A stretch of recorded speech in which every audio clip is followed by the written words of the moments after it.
Welcome back, guys, to Outcast Comics. I'm your host, Jose.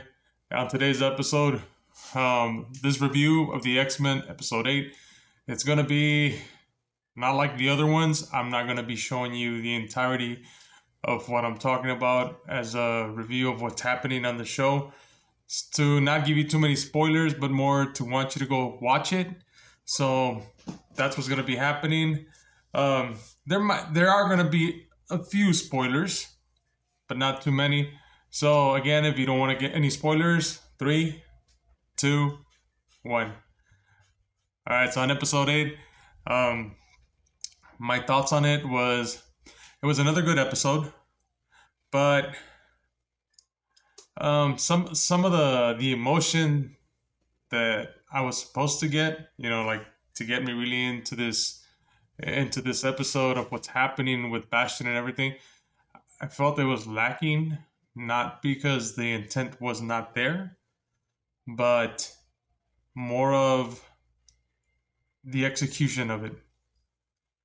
So in this episode, we see that humans are being turned into Sentinels, which we already saw that with Trask, but now we see the full picture of how many people are actually infected with this thing and what he was willing to do to accomplish his goal, which was even turn his mother into a human sentinel. So the things about, like, the emotion that I'm talking about was that, so we get to see Cable come back. He meets up with Cyclops. There's a resentment. Jean feels everything Madeline did, so pretty much she has the mother's feeling towards Nathan. That mother's love is there. So as we go through the episode, we find out that Cable's already tried multiple times to fix the Genosha slaughter, and every single time he gets pulled back, and it's like time's preventing him from doing it. We also find out that Mr. Sinister's in this for his benefits and his sinister goals. And at some point, he's gonna turn on Bastion. We get to see Doctor Doom, Baron Zemo. We got to see Spider-Man, the Silver Samurai, and some other characters on the screens that I didn't recognize, which I guess they were not that important to me back then. So, Omega Red. So we get to see Omega Red. I know there's a lot of mixed feelings towards the character, but in my point of view, I always enjoyed Omega Red. I saw him as a threatening character towards Wolverine and the X-Men, and a hell of a villain. All right, that was my point of view. I don't know about the rest of you, but that's how I felt about Omega Red. All right, kind of made him seem more menacing than Sabretooth. All right, especially when I saw how he handled them on the comic book that I did read. Now, like I said, I don't want to give too much of the episode. I want you guys to go see it. Again, this is something that Marvel Disney finally did right. And hopefully it stays this way if there is a second season. My understanding is there's 2 episodes left. It's supposed to be 10 episodes. I don't know if it's supposed to be the first half of the season, or that's the season and then we'll get another season. But my understanding was that 10 episodes was the halfway point, and then there's going to be more. But like I said, we'll just wait and see. Again, let me show you guys Wolverine and Nightcrawler. They got their scenes in action, and they did Nightcrawler right. To me, Nightcrawler is one of those characters kind of like the Spider-Man. Spider-Man is an iconic suit. From the very beginning, there hasn't been much you need to change to keep him up to date. When it comes to his costume, I know that they've thrown in a bunch of other different costumes in there, but that's all for toy reasons, to sell toys and things like that, merchandise. But Spider-Man's original suit is iconic, and it'll always be the best suit as far as I'm concerned. And that's how I feel about Nightcrawler.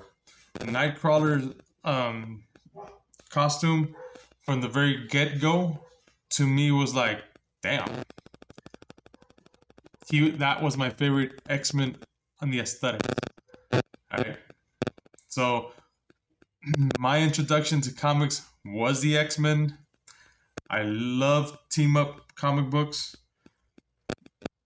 I guess that's why my story that I'm writing has so many freaking characters, that pretty much I based it off of X-Men and their world, and that's the type of world I want to have in my writings and in my comic book that I'm doing. But like I said, Nightcrawler, they got it right. I just wish they would have used. There is a scene, and you'll see it right now, where he pulls the Human Sentinel and Wolverine, and they show what happens when he's teleporting. I would have said, since you're changing things from the original storyline, why not have him just drop off a few Sentinels in that place when he's teleporting, where the brimstone is at, like hell? It just drops them off right there. You know, eliminate the threat. Not as quick as Magneto, but eliminate the threat that you have in front of you. So we finally get to see towards the end Magneto. See, this is the part where I think they could have done more to elevate the scene, to make you have more feeling towards it, which should have been more of setting it up where, like, damn, Magneto, do something.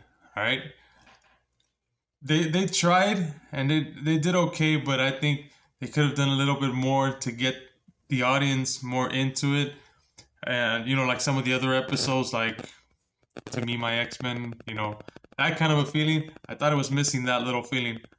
But nonetheless, once the season is over, or the 10 episodes, and then we get a break, what I'm going to do is I'm going to take the best scenes out of each episode when it came to the characters in action, and make a little video. I don't know if it'll be a short or if it'll be a full video, but just so that we can see, you know, the greatness of these episodes, of these characters, you know, being put in motion and actually being done right.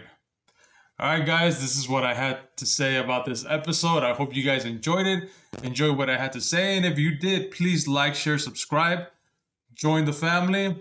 This is Outcast Comics. Now, I'm going to plug in my other channel. If you guys are into power tools and, you know, DIY, things of that nature, go check out my channel, somewhere right there.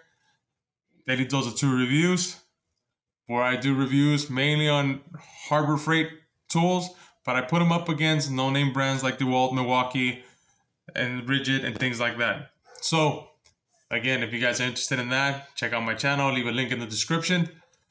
Thank you guys for watching. I really appreciate you guys. Till next time.